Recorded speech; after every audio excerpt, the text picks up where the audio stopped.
Okay, let's look at an example now. A source is emitting four symbols S1, S2, S3, S4. Given source is encoded by various coding techniques. Corresponding codes given below, namely A, B, C, D. And these are the symbols, these are the codes A, B, C, D. Okay, so if you say A means this is the code, B this is the code, C this is the code. Each code means each symbol is represented in this fashion, you can see. So in code A, symbol 1 is this, in code B, symbol 3 is this. Okay, so all of them are having four symbols as it is shown, and these are the different coding techniques. So A is a code and S1 is the code of the symbol of a code. Okay, now what you have to do is you have to match these codes A, B, C, D with this column W, X, Y, Z. Whether it's a uniquely decodable but not prefix code, whether it's a singular code, whether it's a prefix or instantaneous code. Prefix is also called as instantaneous code, or non-singular but not uniquely decodable code. Okay, so you have to match which code is having which property. Okay, also non-singular code is also called as distinct code. Okay, so let's start. The first thing I want to mention here is you already know about uniquely decodable. Okay, the reason I am telling you this example is to teach you about prefix code as well as singular code. So the singular codes of the first you will come. So singular codes are those codes where none of the symbols have same representation. Okay, so if you will look at code A, here you can see S1 which is 00 and S3 again 00, they both are represented by 00. We don't want that. If there is representation like this, we call it as singular code. Okay, means if there is if there are more than one symbol who are represented in same fashion, you call it as singular code. Similarly, here you can see in code A, S2 is represented by 01 and S4 is also represented by 01. Okay, this means S2 and S4 are represented with same symbol, and S1 and S3 are represented with same symbol, hence they are singular code.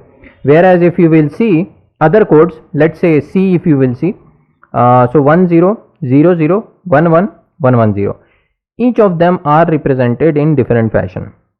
None of them are same. Okay, here also if you will see 0, 0, 10, 01, 10, none of them are represented in same fashion. Each of them are represented in different fashion. Okay, similarly here you will see 0, 10, 110, 111. So no, you don't have any same representation. All of them are represented differently. Okay, but here you can see S1 and S2 are same, and S1 and S3 are same, S2 and S4 are same. Hence you can match code A. This is code A. Okay, this whole thing is code A. In code A, this is symbol 1, symbol 2, symbol 3, symbol 4. Okay, so code A is matched to singular code. Okay, so the opposite of that is non-singular code, which is distinct code, which I told you. B, C and D are distinct code. You can directly see each of the symbols are represented in different fashion. Okay, so this is about singular code, easy, and there is nothing much. There is no mathematical thing here. So you know that code A is now singular code and rest of the codes are non-singular. Now the one thing you already know is uniquely decodable. So if the code is uniquely decodable, all the symbols are uniquely decodable, you call it as uniquely decodable code. Now the way to check out uniquely decodable code is by using Crafts inequality. I have told you before, if a code follows Crafts inequality, then it is a uniquely decodable code, and if the code does not follow Crafts inequality, it is not a uniquely decodable code. What was Crafts inequality? So we had this 2 to the power minus ni, where this ni was the length of the bits in a particular symbol of a code. This should be less than equal to 1 if this is Crafts inequality. Crafts inequality. Okay, so if a code, if let's say B code is following this property, means it is a code B is a uniquely decodable code, and if it does not follow, means it is a it is not a uniquely decodable code. Okay, so let's see, let's check it out. So if I see code B, if I'll check, so 2 to the power length is 1 plus 2 to the power length is 3 minus 3 plus 2 to the power length is 2 plus 2 to the power length is 2. So I can write it as 1 by 2 1 by 8 plus 1 by 4 plus 1 by 4. This will give you 1 by 2 total. 1 by 4 1 by 4 is 2 by 4. So I can write 1 by 2. Then 1 by 2 and 1 by 2 will give you 1. So I can directly write this I can remove and this I can remove. I'll write 1. 8 plus 1 9 by 8. So this will be 9 by 8, which is greater than 1. So this is not following uniquely decodable code. Either it has to be less than or equal to 1, but not more than 1. Because this is more than 1 division, you can see code B is not a uniquely decodable code. Okay, so you can say that safely B is matched to Z. Okay, because it's a non-singular. Non-singular are all of them, means like B, C and D are non-singular. A was singular, so B, C and D, but it is B is also not uniquely decodable, so hence B option matches with Z. Okay, so plus also non-singular means distinct code as well. Okay, now comes to uniquely decodable prefix code. Only prefix code is remaining. So the funda for prefix code is no symbol should have other symbol in prefix. Prefix means in front. Okay, prefix means in front. So if there is a code you are watching, okay, let's say A you are looking at. So now we have done with A and B. C and D we have to choose. So let's say you are looking at A. So 0 0, if there is any 0 0 in the other symbol, then that will be called as prefix code. Okay, means it should not have any other symbol in the prefix of the symbol, other symbols. Okay, so let's say you are having code A. So 0 0 is not the prefix of any of the code. So you can see 0 is there, 0 is there, but 0 0 is not there. Whole symbol we have to see whether there is a prefix or not in the other symbols. So 0 0 is not there in any one, 0 1 is not there in any one, 0 0 is not there in any one. You can see 0 1 is not there in any one. So they are prefix code. Okay,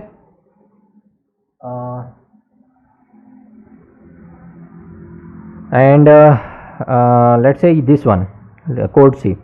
Code C, if you will see, 1 0 is not prefix of anyone, 0 0 is not prefix of anyone, but here if you will see 1 1, this is a prefix of code symbol S4. So S3 is prefix of S4, hence code C is not prefix code. Okay, so you have to check, there should not be any prefix. You don't have to check where it is a prefix or not.